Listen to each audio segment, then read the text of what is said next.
welcome to This Week in Anderson. And as joining me always is my co-host, Steve Ellis. And Steve, very excited to have our next guest. And I know, I remember my first experience with Scott was, being the sideline reporter for the UC games. But I'm sure that you might have had maybe some experience, or maybe he called some of your games. So it's really cool to kind of catch up tonight with Scott. This might be one of our first celebrities we've had, Danny. Absolutely. Yeah. You guys are really hurting if you're getting me.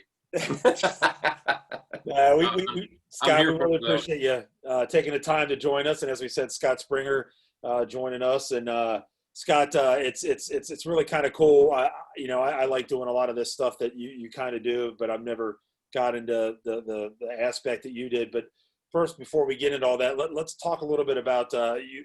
You went to, I don't think a lot of viewers out there know that you did go to Anderson High School. Talk a little bit about your days at Anderson High School. Class of 1979, we had our 40th reunion last year at Belterra, and they're a lot more fun as you get older. Mm-hmm. I enjoyed my time at Anderson. I went to Maddox, lived off of Alnetta. My mother's still there on the corner, and all I wanted to do was play basketball. So my dad threw some plywood out, and I shot like crazy. But as Steve can attest to, you need to defend and rebound and pass the ball a little bit. So and sometimes when you're shooting, there's a person guarding you. So that all came to light later on in my career, which was short-lived. But I did play 7th, 8th, and 9th grade basketball. I think I made the team my JV year, and Coach Center told us we could go get our shoes, and then Coach Sander thought better of it, and they called me in and they let me go. But I've talked to both those guys since then, and it's a story I can use with my own kids or anyone's kids. It's a tough thing to get cut, but people get cut. It's a lesson in life, peaks and valleys, and you rise above and go on. So eventually, who are your coaches in 7th and 8th grade, Scott? I had Jerry Frickman 7th grade, Glenn Clarkston in the 8th grade, and we were god awful. And he rode he drove the bus. Yeah. And the 7th grade team was actually pretty good, which would have been like Chris Francis and Tierney O'Rourke and Jeff Cornettet and yep. I don't want to Will Price, I think, and guys yep. like that. So those little turds would win their game, and we lost. We're riding home on the bus, and no talking. And then you get that stare in the window from Glenn Clarkston. It was terrifying.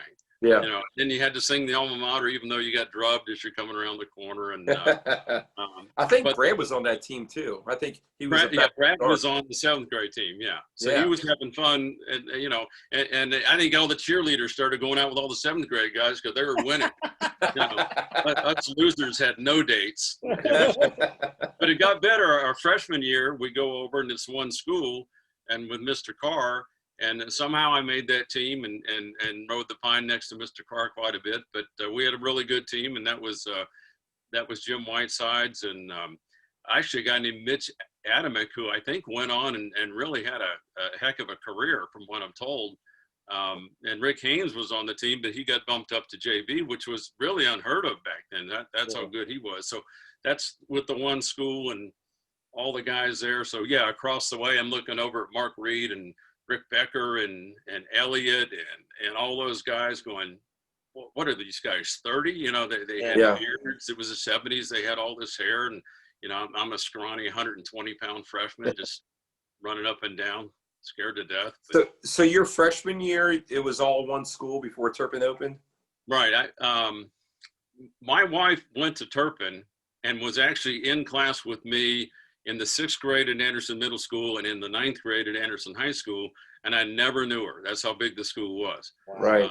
And she went on to Turpin. I met her at Thriftway in the Beachmont Mall, which is, I finally wised up about my junior year, and it's like, well, I kind of like making money and girls, and it seems like I'm a little better at that than the sports. I was a pretty mediocre quarter miler and tried to run some cross country with Coach Andy Wolf and enjoyed all that. But as it turned out, I got a lot better at talking about sports than actually doing them. My kids all had better careers than I did. Did you, when you played at the middle school, did you play in that little small gym, or did you get to play in a bigger gym? We played in the bigger gym, but I did play in that small one also. They had different functions. So yeah, over the years, and I think my father, who went to New Richmond and graduated in 1949, I believe he played in that Anderson gym. Wow. When they were in Anderson. And if you recall that, if you made the layup, you better be turning your body because you're smashing into the wall. Yeah, that's right. I mean, that would have been a great gym for Hoosiers, the movie Hoosiers. Wouldn't that have been a good gym for Oh, them? yeah. It was a great gym. So you know, some of us, I know I do, Steve does, a lot of people do know that you were into, you know, with 700 WW. Before you got there, talk a little bit about you. Kind of let me know that you started, was your first radio job, you said, was that in Tampa, is that correct? Yeah, about 1980, I graduated from UC in 83, and I had a business degree, and I had a job related to that. But since I worked at Thriftway back then, they paid pretty well. And so my wife was in pharmacy school, and I couldn't quit the grocery job. And I actually went back to working as many hours as I could there. And then she got out of school, and they were paying pharmacists a lot of money to go to Florida. And so we both went down there and worked for Super X, which was owned by Kroger at the time. And when I was down there, I got listened to the radio, and there was a guy, I don't know if you go way back on 700, but there was a guy that used to work with Randy Michaels named Alan Gardner. They did the midday show prior to Mike McConnell. And I heard him on this radio station in downtown Tampa. And I literally got in the car and drove down and waited in the room until he saw me. And he found out I was from Cincinnati. And within a week, I got hired. And I think I made about $4 an hour, but I was just learning. I was helping with traffic reports, and you know, you do anything and everything you can. I went back to school to South Florida, and I got a communications degree. And I had that job about 2 years. Quite honestly, I got let go there because radio can be kind of cruel. Right. And it was a blessing. I got hired by the top radio station in town at the time. It was Q105, similar to the Q102 up here. But if you remember the old Q Morning Zoo, this station was where that originated at. Really? And so it was really cool working there. I met a lot of people, covered the Buccaneers. Got to do a lot of things, and that's where I did most of my sports stuff. And then I actually produced a TV show in Tampa that was on late at night, kind of like your late night Sunday deals that are around town now. That's really cool. I didn't know that that's how you got started. I thought you just went into it right after college. I did not know that that's kind of how you got into it. I was 25 before I got started, and wish I had done it earlier. Actually, my counselor, Mr. Sioman, I told him what I wanted to do. And he said, "Oh, you don't want to do that. The money's bad and the jobs are tough." And he was exactly right, but I did it anyway. Right. You know, his advice was solid. He was a good man, but I went ahead and did it, you know, and you know, honestly, fortunately, my wife had a pretty good job. She's a lot smarter than me. And if she didn't have that, there's no way I could have ever done what I did. Right. Well, that's a pretty cool story. So when you were down there, Scott, what else did you get into? Because I know a baseball guy that you are. Did you get involved in any of the teams down there?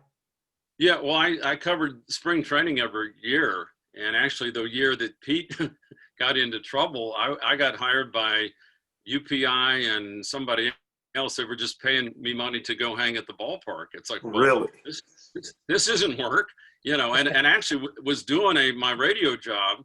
And they needed some of the stuff. So it was kind of like getting paid twice for what I was going to be doing anyway, and watching all that. And that was, in a way, that was troubling because I was a huge Pete fan like you are. I can see behind you there. And I got some stuff behind me, you know, bar none, my favorite player ever. Got the most out of his abilities and then some. But watching it was kind of sad. And then I remember one time I had to ask him a question and he kind of snapped at me and I went, "Oh no, Pete just yelled at me." But you get over it. And I since met him, you know, countless times. I got pictures with my kids with him, and I ran into him one time at the Hooters on Gulf to Bay Boulevard in Clearwater, just out of the blue. I had my kids with him, and he had little Pete with him, and he's always been great. And actually, my son Daniel, who travels around with college athletics, he was in Vegas and walked by where Pete was signing his autographs and went up and told him who he was. And normally, if you're going to talk with Pete, you better be buying. Cost you. Yeah, he let him talk to him for about 15, 20 minutes and all. So, oh wow, yeah. that's cool. But yeah, it was, actually Richard Dotson, who was on your show here, and I got to tell you that should win an award. I love that show. I went when Richard was with the Yankees. He was over in Clearwater. They were playing the Phillies, and I believe I talked to Mike Schmidt that day, and I was just wowed by that.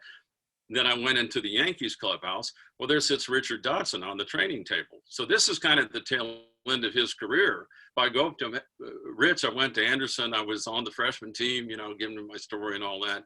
And he was great then, and he's been great every time I've talked to him. Just recently, 2 years ago, I ran into him in Birmingham, where he's the Barons pitching coach. And so my oldest son works at UAB in Birmingham, and my youngest son is in Tuscaloosa going to Alabama. So he was down for his visit.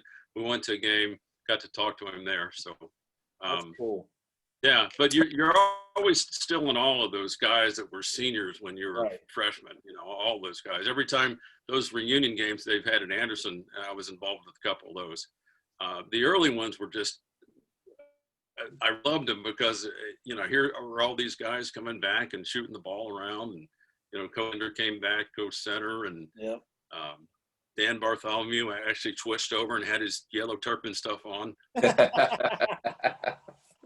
Yep, that's right. So when did you get back to Cincinnati, Scott? 1990. Our oldest two sons were born in Florida, and all of our family was back here, so we had decided to move home. So I came back in August of 90, and I really lucked out because there was a guy at 700 that was familiar with where I had worked at in Florida. So they hired me right away. And I was just doing odds and ends. And seems like within about 6 months, I started producing Chris Collinsworth sports talk show. In addition, really, radio is a weird thing. I did helicopter traffic. I did some news reporting, sports anchoring on the weekends, and anything and everything. But I got to do a lot of things, and I got a little bit more comfortable when I was in my hometown. And gee whiz, the Reds were winning a World Series. I was going, hey, it's been 14 years since this has happened. I never believed now I'd be sitting here, and it's been since 1990 that. Oh. My kids don't understand that the Reds can go to a World Series. It's happened. No idea. That's right. A whole generation missed. Yeah. And that same year, there was the 90 Bengals, and, they had just been to the Super Bowl 88 season, Super Bowl 89 back in 90. So another silly thing about me, I was actually at the last winning Bengal playoff game where they beat the Houston Oilers. I think it was 41-14. Well, you're showing your age now, Scott. Well, that was a big secret, huh? Yeah. So, well, go back for a second for the Reds World Series. What was that like? I mean, were you able to get in locker rooms for that stuff? Or? Oh, yeah. I just, again, even though I had covered pro sports in Tampa with the Buccaneers and some of the spring training, just to be a native Cincinnatian and walk into the Riverfront locker room in the clubhouse and see these guys there, and it's just you're just in awe.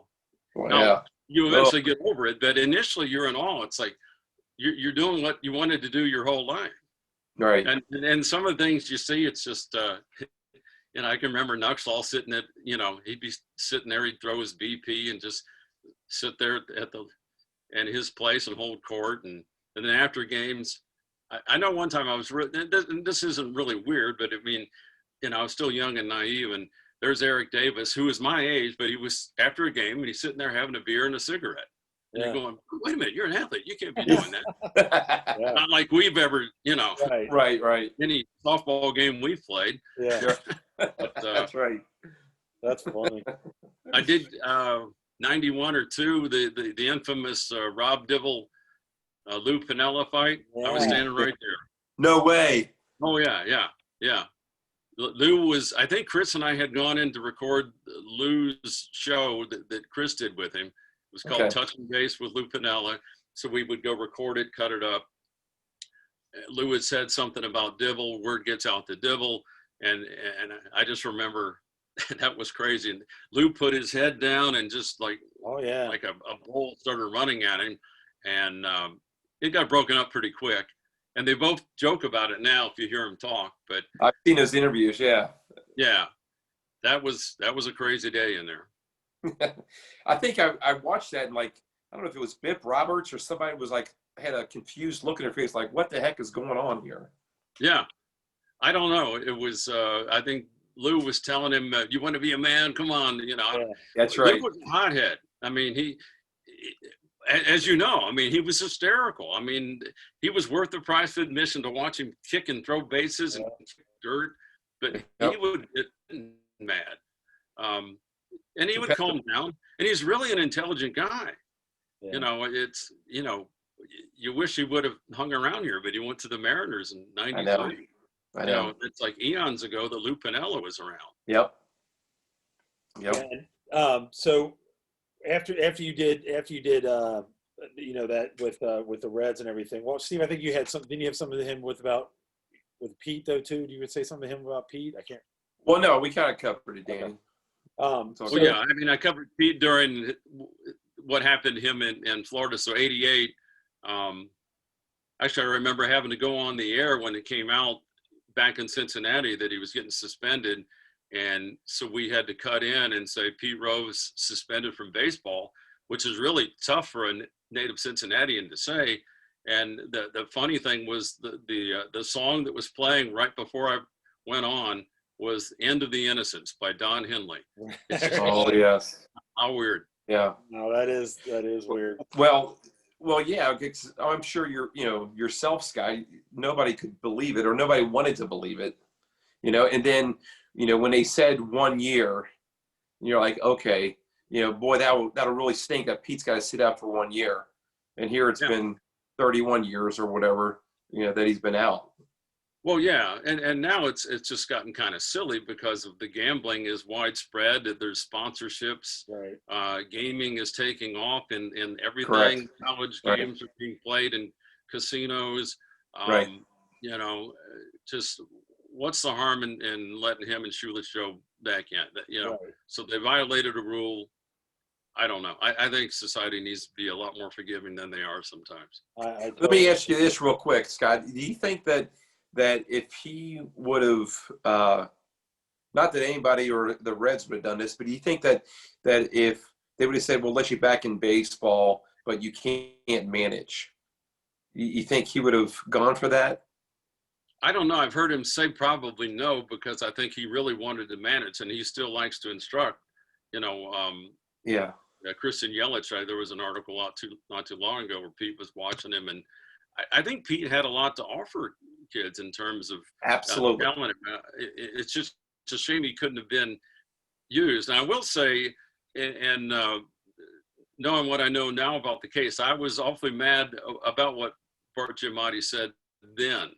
Right. But I think if Pete had just been like you would tell your kids, face the music, say what you did, I think he had a better chance of getting back in if Giamatti were around. Right. I think Bud Selig resented that Giamatti died.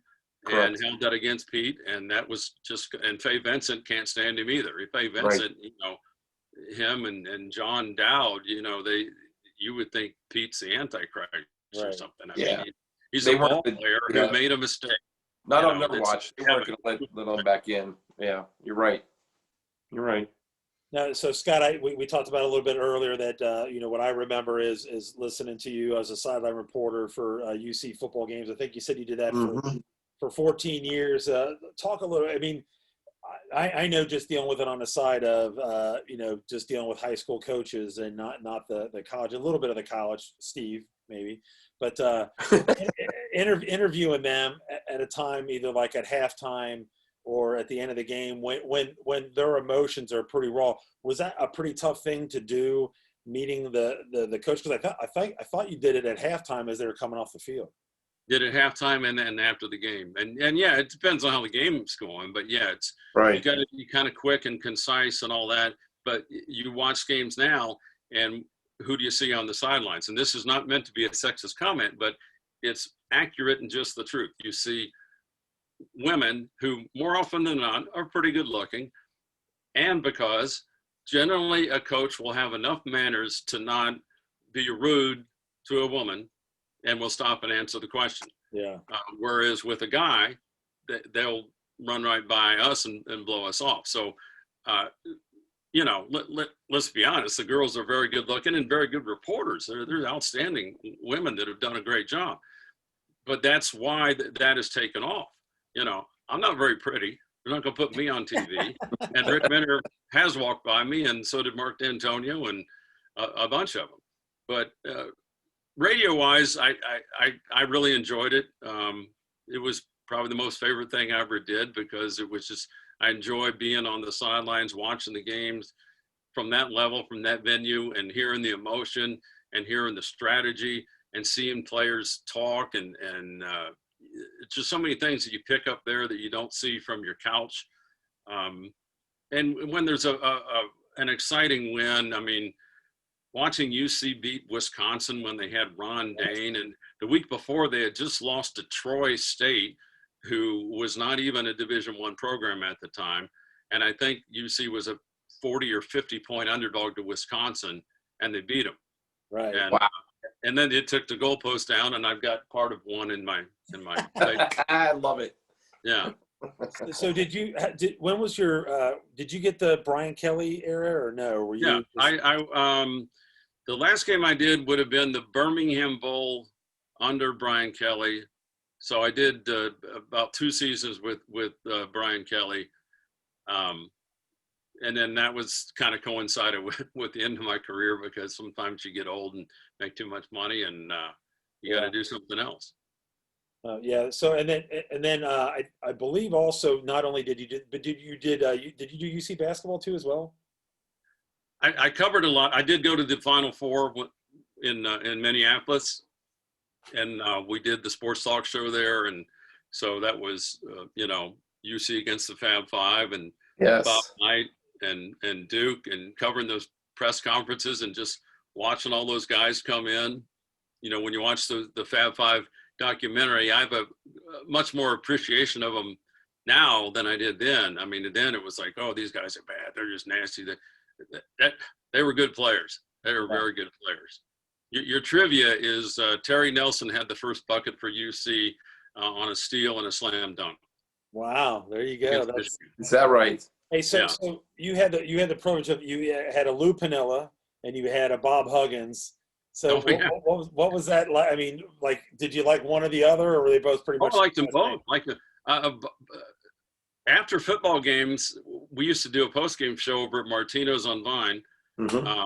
And I know we did one after the Wisconsin game, and I don't know how many seasons we did that, but you know, after a win, you'd have the coach over, some players, and after a loss, you'd go over and let people grumble or whatever. But right.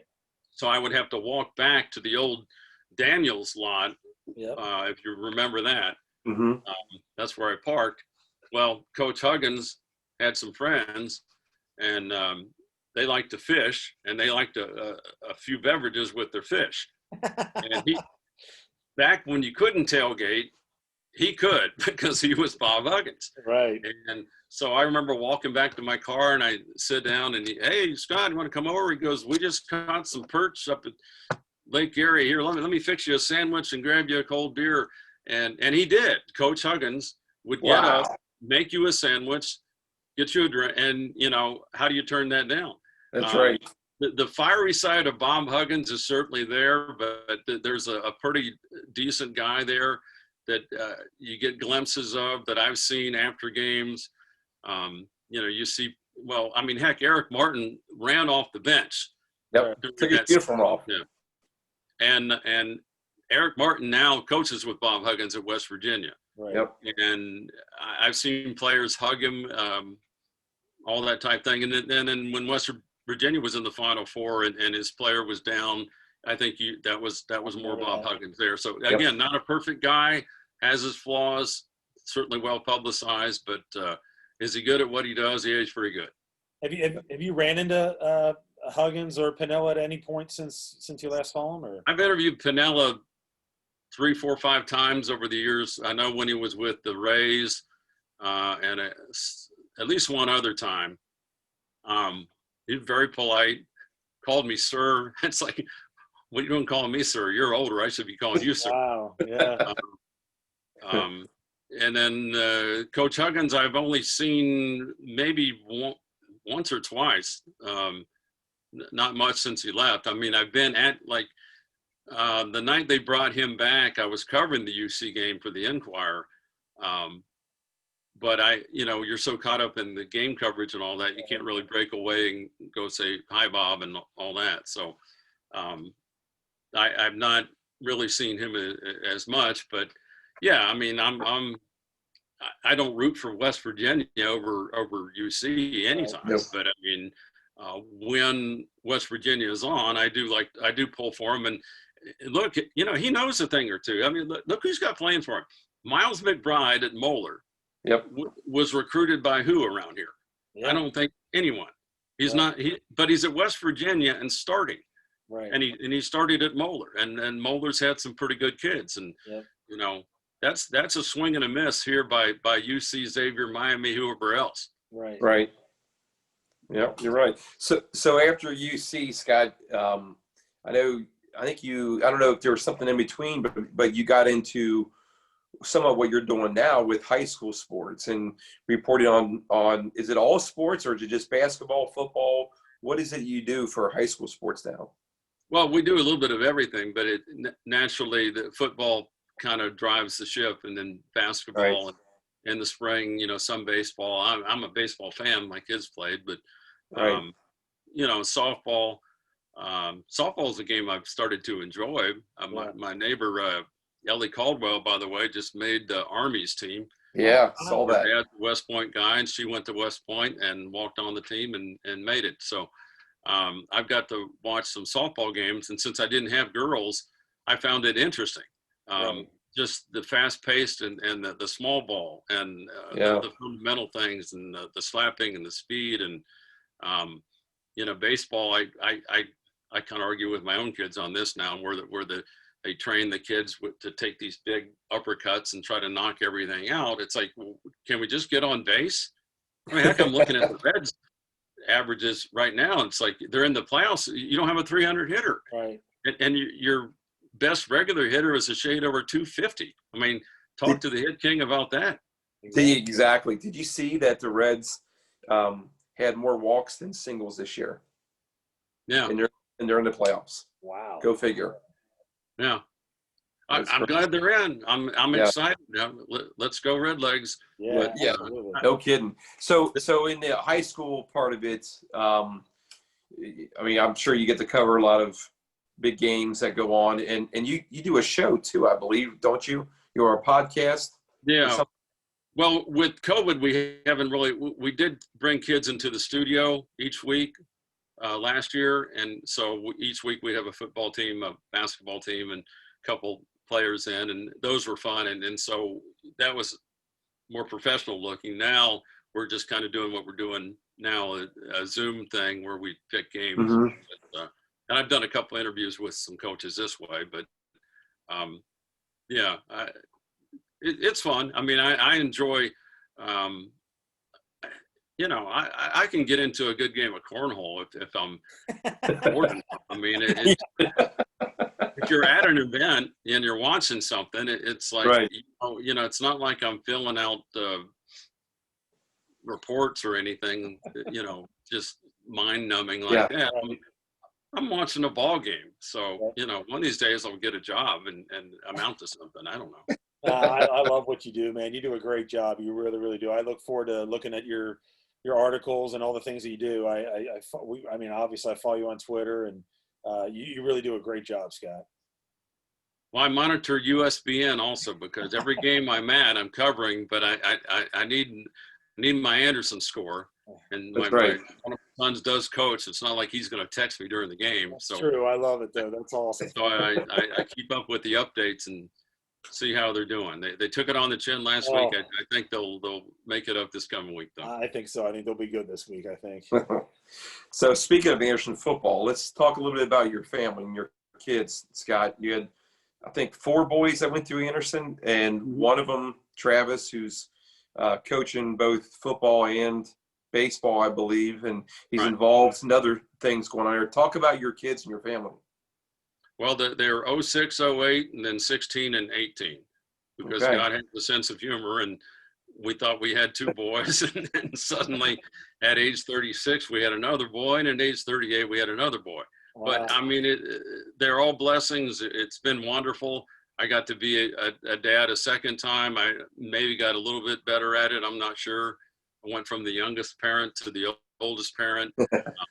But yeah, my oldest son, Daniel, didn't play anything in Anderson because he went to Kroger one day on his bike and came home and said he had a job. He was 15. But what he did do, he started working with April with the athletic training. I remember that. So that became his interest, and he graduated from UC with a degree there and got a master's degree down at UAB. He was a GA there, then he was on staff. Then when Tuberville was here, they called him back, and he did 2 seasons of football back up here. And then UAB, they had actually stopped their program. It's a long story. I won't bore you with that, but they stopped it for 2 seasons and then reinstated football because there was such an outrage. And when they did, they offered him the head athletic training job. He was only 28 at the time. It's like, well, it's good money and you're not married, so see you later. You got to run. So he's been down there since. But overall, he's been the better part of 10 years. He's been at UAB, and so I watch all the games, and we go down there quite a bit. And so he's the oldest. Travis is 08. Travis played mainly baseball. Did play some football. His junior. He missed his sophomore baseball season because he had an injury, and so he was trying to come back for his junior year. The doctor decided maybe it wasn't wise to be taking hits on the shoulder when you're a left-handed pitcher, because he was the only lefty I had.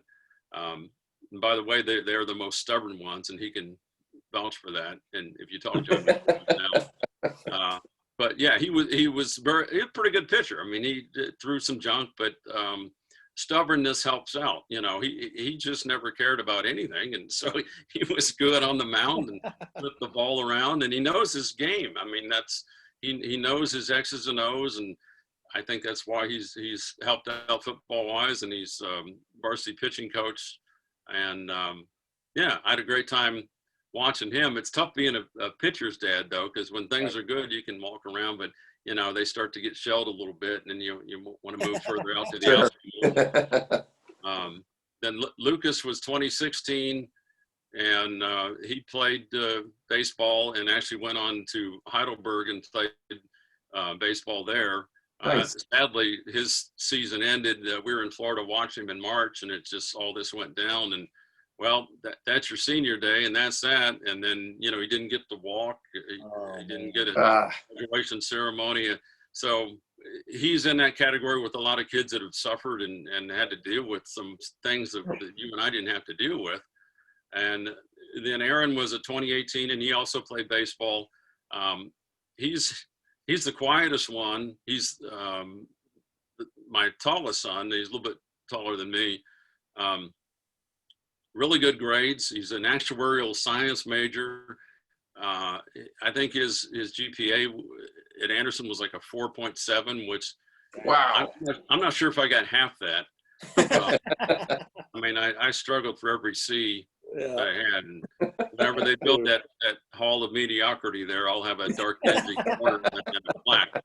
But Aaron was outstanding, and then to boot, he actually made all league baseball his senior year and had a pretty decent year. And so it was kind of like, he was kind of the kid. It's like, oh, he's really smart. Oh, he can play baseball. You're not supposed to play. You're smart. So don't ever categorize anyone. That's right. No. Right. Well, that's good. And so we're going to try to wrap this up real quick, but there's some things that we always try to like to do at the end of this thing. And, we've talked about some of the famous people like, Pinella and Huggins and all that, but outside of the Cincinnati era, who was like is there a big one that a big name? Oh yeah. that you interviewed? I mean, okay, I haven't amounted to much, but I've met a lot of people who did. So my favorite ones is I've met 2 of the Apollo 11 astronauts. I've met Neil Armstrong and I've met Buzz Aldrin, and tried to interview Neil, but he didn't want to be interviewed because he just didn't do it. But he was at a golf course in Beckett Ridge, or Shaker Run. It was Shaker Run, yeah. So I had a camera. This is pre-cell phone. These 2 girls were walking by, and I had my camera because I knew he was going to be there, and wanted to meet him and all that. And I stopped these girls. I said, "Could you take our picture?" I said, "Can I get a picture?" He goes, "Sure." So they take our picture. And then Neil gets in his pretty ordinary Dodge Diplomat and drives off. And then these girls are looking at me. They're going, "Well, who was that?" And then I looked up in the sky and the moon was coming up. I said, "You see that there? His foot went on it first." And let me give you a history lesson here. Yeah. And then Buzz Aldrin was in the radio station once. I got to meet him. I've never met Michael Collins, the command module guy, and he's still alive. So I'm going to find him somewhere. Yeah. But Nice. That's my favorite one. I mean, I've met a ton of athletes, but that was a cool one there. That's really cool. What do you have like a favorite coach or a team? Anyone that you covered? Was there one particular team or coach that you just really, really enjoyed? That's a really tough one there. I mean, obviously the Bob Huggins basketball teams were fun because, you just suddenly UC was kind of mediocre after you go back to 60 and 61 and all those teams. And I've met Bob Wiesenhahn now, who my dad watched. But when my dad said that UC won a national championship, I said, "What? You're kidding. There's no way." And they did. And then come 30 years later to have them go to the Final Four again. And then, for a good long time, people feared that team. You went into games and you kind of walked in there with a little attitude, and all the games were tough. And Mick did a really good job getting it back kind of where it needs to be. And I love John Brandon right now, but the Huggins years were pretty special. And then obviously I'm younger, and I got to go to San Diego and watch them play in a tournament, and watch them play out in California and a handful of other places and all that. Nice. And then all the bowl games and stuff that I've been to football wise, they're memorable. But I don't know. I don't really have a specific coach that I will tell you. Okay, Tommy Tuberville, take away the coaching part, but heck of a fun guy to talk to. But I've never had a coach in the middle of practice just stop practice and come over. "Hey, did you watch the debate last night?" And I'm going, "Well, didn't you lose by a few touchdowns? Maybe you ought to be looking at these guys out here." But he was a fun guy to talk to. Really was. Yeah, he seemed like it. And did you have maybe a favorite moment, either covering Anderson or just living in the Anderson area, sports wise? I know for Steve and I, we've talked about it before with Rich Dotson and several others. Is a thing that we remember when we were little in the 8th grade was that Frank Brandy's team in '81 when they went up and lost to Moeller. Was there any particular favorite moment that you had of Anderson sports? Yeah, I know that was Byron Larkin that beat them too, who they just had moved up. But yeah, I did get to watch that team. And then going back a little further, I've met Pat Tabler from McNicholas, and the games between Pat Tabler and the Mark Reeds and Rick Beckers and Dotsons and those Anderson McNick games were knockdown dragouts. And this maybe speaks, not being critical, Steve, but basketball then, those games with regularity were in the 80s, point-wise, and no three-point shot. So obviously there's not a lot of defense, I guess. I don't know. But, I mean, plus you had Division I players. I mean, that they could all – Pat Tabler was as good a basketball player as he was a baseball player, and Becker and Reed were good baseball players, as I recall, but also good basketball players, and Dotson could do everything. So I remember being a kid and watching all those. And then the other one, when I moved home in 1990, and then someone said, "Well, Anderson has a pretty good football team." I went, "What?" 'Cause Yeah. when I was there, it was no, you beat Norwood maybe, and that was about it. Right. And then suddenly I kept hearing about this Coach Soriano, man. He's really got him going. And I can remember, I don't know if you guys were involved, but I know your brother Greg was for sure. But when they beat Princeton, and I think I listened to it somehow. I don't know if I needed to listen to it back with 1990 technology, but maybe I had a couple cups and some string. And, but I remember Jason Druso scoring, I think, to beat Princeton. And then one of the years, it was during the baseball strike, 700 decided to carry the St. X game on the radio because there was no baseball, and they carried Anderson St. X. And I think it was Scott Solman that St. X had. It was a pretty good runner. Good call. It was him. Game. Yeah. So that's a horrible spot. Yeah. Now I know there's been some terrific Anderson team. Well, and I was at the 07 game when everyone discovered that Nick Truesdale could catch a ball. Right. That's right. And then the following year they really should have won. That was I think there was a controversial play right before the half that maybe turned that game against Sylvania Southview. But you guys were all there for those, so you're just as old as me, so you can't tell me I'm old. Yeah, guys don't have memories like this. Yeah, that was definitely some awesome times, all that stuff. And then the one last one too is that we always do, and Jake Andreas had a couple good ones. Is any favorite teacher or coach that you had? You said you had Mr. Wolf. Did you have him as a teacher as well? I did have him as a teacher, and I thought he was outstanding. He was interesting. And during the recent political nonsense that was going on, I thought he took some shots that were completely unfair from people that had not done their homework, and he actually did. And I'm not taking a side on that because I'm just not, and it's done and over with. But Andy Wolf is as good a man as you could have teach your kid, and I hated seeing him get criticized for anything there. He was good. And then Roger Grooms, someone ought to do a movie about him. I mean, is he not like Forrest Gump in a way? What did he not do? I mean, I know. He directed plays. He was on TV. He was an outstanding history teacher who didn't need a book and could just recite history off the top of his head. And then one year there was an umpire strike, and he umpired opening day. With the Reds. And as I recall, I think he blew a call. He did, and he showed it to us in class, and he called Joe Morgan out. Yeah. I remember that. But I mean, what a life! What a life! So pay attention to your teachers. You don't know who's standing there. There's been some really good ones there. Yeah, he was one of my favorite too. Him, and I love John Stowe. You probably didn't have Coach Stowe. He was after my time. I know of him. Yeah. Yeah, he was a great, just maybe not as great as a football coach as we wanted him to be, but just an all-around great guy. I loved him to death. But yeah, we enjoyed some of those guys. I really love Roger Grooms. He was a great guy too. But Scott, we really appreciate you taking the time. I know you're busy, and we're all busyness. And Steve, it was pretty cool for you and I catching up on this too as well. I got like 30 more questions for Scott, but we'll save that for the next time. We can do the sequel. I mean, I'm full of useless minutia right here. That's why I like talking to you. No marketable skills. I should have been a plumber, an HVAC guy, or something like that. I opted for a different level extra. A good bartender.